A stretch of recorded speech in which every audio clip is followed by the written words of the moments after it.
food and then spice.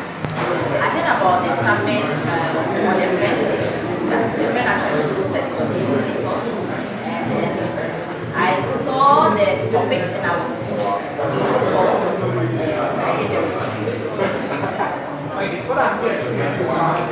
so far I'm excited, especially I like to see women speak, and I was very happy. I didn't even know the event was being organized by a woman, and I'm happy that a woman has been able to put small and medium scale enterprises together to share ideas and to learn from the experience.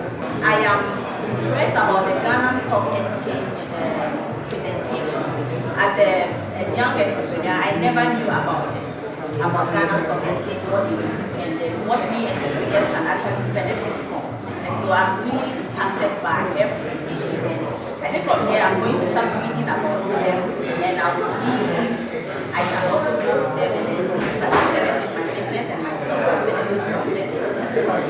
So for the entrepreneur coming next time, or if there should be a next time Entrepreneurship Solutions Summit, what are you going to say to the next entrepreneur? If there should be Entrepreneurship Solutions Summit again, I urge every young and upcoming entrepreneur to take part and they will be impacted.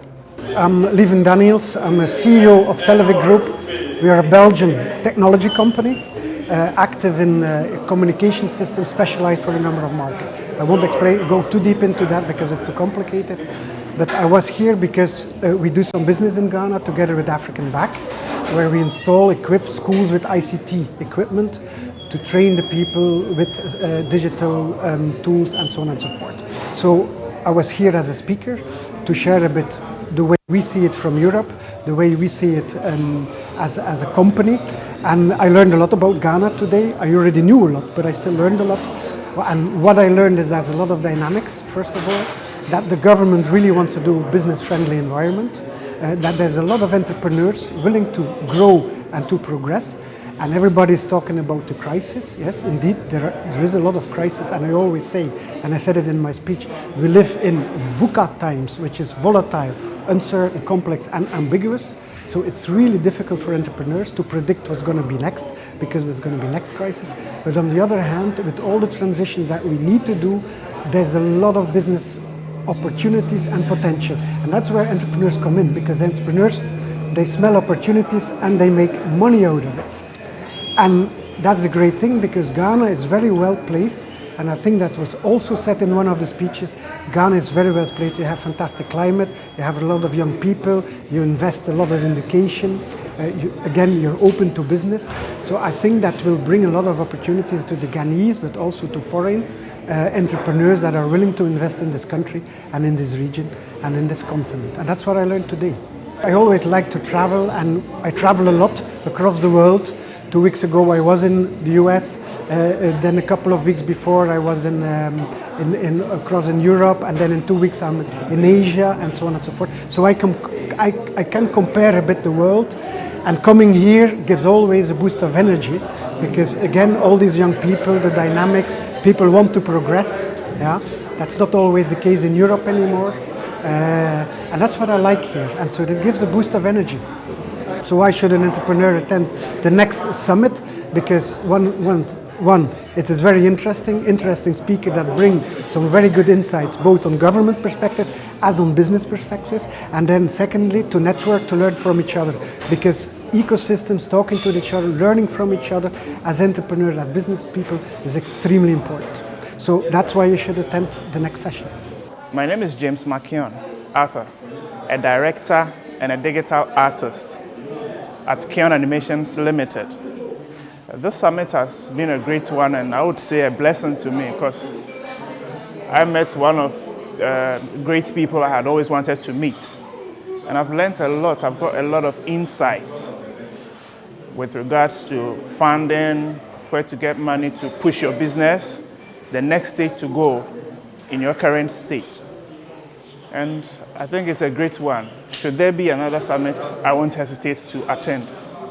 Well, I would urge all entrepreneurs out there not to miss any other summits. If you miss this one, well, don't try to miss the next one, because you'll be missing a lot. Where we sit with personalities who are thriving in the world of business. Today we have a very special guest from the International Finance Corporation. He is Kyle Kelhofer. Hope I got the name correct. You did, very good. Kyle Kelhofer. He's the Senior Country Manager for Ghana, Benin, Togo, Liberia, and Sierra Leone. Hello, Kyle. Welcome to Business Moments. Good morning, thank you. All right, so tell us about the IFC.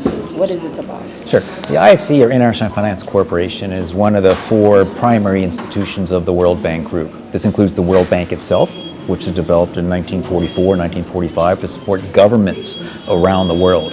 And then in 1956, the IFC was created to support the private sector through both investment and advisory and technical assistance. Also in the World Bank Group, you have MIGA, which supports guarantees, and ICSID, but it's one of the 4 primary institutions of the World Bank Group. What are some of the opportunities for entrepreneurs who are looking out for people to pinpoint them and say, yeah, this is the best person IFF, or this is the best person IFC, I beg your pardon, should invest in? Sure. And it goes back to our founding roots in 1956. We realized as the World Bank was supporting countries, developing countries around the world, that a lot of job creation and a lot of improvement in people's lives came through the private sector, through private businesses, both foreign and international. So that was part of the IFC's manifest for creation. We invest over $30 billion a year, but we also provide technical support and advisory assistance. So I'd like to think we have a number of touch points, both approaching us directly, but also indirectly. We support a lot of financial intermediaries that can actually lend to SMEs that we not be able to finance directly, given that we're based out of Washington at large. So we support a lot of banks here in Ghana that can provide SME loans, as well as private equity funds that can also provide equity, but also skills training and technical assistance to improve standards, to improve the bankability, to improve the sustainability, and to improve the operationalization of SMEs here in Ghana. So what do you make of the SME space in Ghana? I think it's very, very dynamic, and I think it's a tremendous opportunity. I've had the privilege of working in IFC over 20 years. This is actually my second posting in Ghana, so I'm delighted to come back after serving in Ghana 15 years ago and then going to be in Bangladesh and Vietnam. Delighted to be back because I think Ghana is particularly well positioned in the global environment for opportunities, and those SMEs could take advantage of those opportunities today. Okay, so from your point of view also, have you seen a certain growth? Have you seen a change in how entrepreneurs present themselves?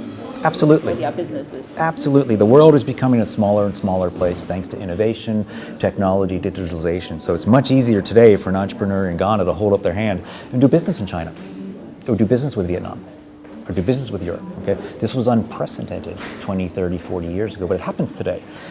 Or to the ability to monetize the creative industries here, or the local cultures, or the local agriculture here, much easier than it was 20, 30 years ago. Okay, so we want to go to the monetary aspect. Sure. So you mentioned some amounts that has been used to cushion some of these SMEs, banks, and other businesses IFC is working with. So I always confuse it with IMF.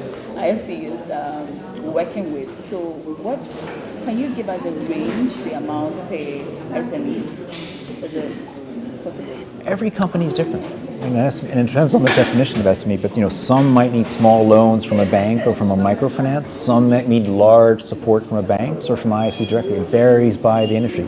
Usually we like to think of SMEs as the future corporates and the future large businesses in the country. Every business started as small, so usually the first port of entry would be a bank. And this is where IFC provides not only SME loans to a lot of the banks here in Ghana, but training and skills training to better assess SME credit risk, or in parallel, skills training for SMEs to help them to be able to better approach and meet the standards for proper banking and access to finance here in markets like Ghana. You mentioned you work with banks. Yes. You focus on the finance aspect. Yeah. So how about those in agriculture, maybe those in fashion, those in other place of interest when it comes to business? Do they also get access to the IFC, or you work with banks who then work with the SMEs? I mean, for me, it's really simple. If you're a local business, you need a $20,000, $50,000, $100,000 loan. We IFC with international offices, that doesn't work. It's similar to say going to any large organization. That's why if we can support an EcoBank or a Stanbic or an APSA that has a branch here that can lend local currency and de-risk, then it makes us. Now, if that agricultural company grows up to a large-scale cocoa trader, cocoa processor, fruit juice maker. And then they could come to an IFC for a 10, 15, 20, $30 million loan. That then we can help them to go to the next level of expansion around the world. But we also work with banks on not just financing SMEs, but also the infrastructure to allow SMEs to thrive. And most importantly, trade finance. And you know, Ghana is an active trading country in cocoa and all sorts of other exports. And to better enable those import-export flows on a more sustainable basis, we provide the trade finance backstopping that those banks can then support SMEs with their trade. All right, thank you. We've been speaking to Kyle of the IFC. He's a senior country manager for Ghana, for Sierra Leone, Togo, and Benin. We'll take a quick break. Don't go anywhere. Delighted to join the summit here today. It's an impressive contingent presenting, impressive contingent present, and delighted to be able to share the IFC experiences with SMEs, not just here in Ghana, but globally. And what we see as opportunities for SMEs globally, but more importantly for entrepreneurs here in Ghana. Look, I think the more opportunities SMEs have the chance to interact with each other, learn from each other's experiences, learn from each other's pains, learn from each other's successes, the better everyone is. The more that we can meet and share these experiences both within Ghana, regionally and globally, and share these experiences within Ghana, regionally and globally, the better. We can all learn more, we can all try to achieve more for the betterment of Ghana and betterment of the people of Ghana. My name is Shelta Lutsu. I'm the Managing Director of GIB West Africa and also Tahat Global Limited. Tahat is in the service industry. I heard about this conference through the internet, and a friend of mine mentioned it to me. I actually hadn't been in this conference in the past, but this has been an eye-opening for me. It gave me a lot of experience on what challenges and how to meet the resilience of businesses in difficult times. We've had a lot of presenters coming from Belgium, some from the Ministry of Trade and Industry, and also some from the business environment in Ghana. It's been very impactful, and I really enjoy. I would recommend this conference to entrepreneurs in the future. So the Entrepreneurship Solutions Summit has been very successful.